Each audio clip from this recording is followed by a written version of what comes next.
শ্রীকৃষ্ণ কথা বেঙ্গলি 10 চ্যানেলের পক্ষ থেকে সকলকে শারদীয়ার শুভেচ্ছা। তো বন্ধুরা, আজকে উপস্থিত হয়েছি অনেকের একটি অজানা বিষয় নিয়ে, যেটি হলো দেবী দুর্গাকে পূজা করার পর দশমীতে বিসর্জন দেওয়া হয় কেন। তো ভিডিওটি শুরু করার আগে আপনাদের কাছে একটাই অনুরোধ, চ্যানেলটিকে যারা সাবস্ক্রাইব করেননি তারা অবশ্যই চ্যানেলটিকে সাবস্ক্রাইব করবেন, আর যারা আগে থেকে সাবস্ক্রাইব করেছেন তাদেরকে অসংখ্য ধন্যবাদ। তাহলে শুরু করি আজকের মূল আলোচনা। দেবী দুর্গার বিসর্জনের পেছনে মূল পৌরাণিক কাহিনী হল তার মর্তে আগমন এবং কৈলাসে ফিরে যাওয়ার গল্প। পুরাণ অনুসারে দেবী দুর্গা হলেন মহাদেব শিবের স্ত্রী, যিনি কৈলাস পর্বতে বাস করেন। প্রতিবছর শরৎকালে তিনি তার সন্তানদের নিয়ে মর্তে আসেন পিতৃগৃহে, যা হলো পৃথিবী। এই আগমন হয় দুষ্টের দমন এবং সৃষ্টির রক্ষার্থে।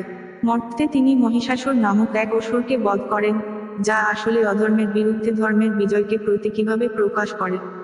বিজয়া দশমীর দিন দেবী দুর্গাকে বিসর্জন দেওয়া হয়, যা প্রতীকীভাবে তাকে কৈলাসে তার স্বামী মহাদেব শিবের কাছে ফিরে যাওয়ার নির্দেশ করে। এটি তার মর্তে অবস্থানের সমাপ্তি এবং কৈলাসে প্রত্যাবর্তনের প্রতীক।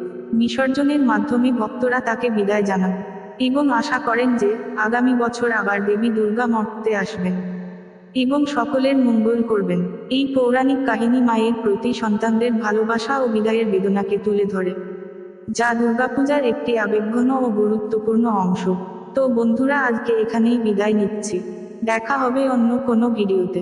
আর হ্যাঁ, আজকের ভিডিওটি যদি ভালো লাগে তাহলে লাইক, কমেন্ট ও শেয়ার করতে ভুলবেন না। ততক্ষণ ভালো থাকবেন, সুস্থ থাকবেন। ধন্যবাদ।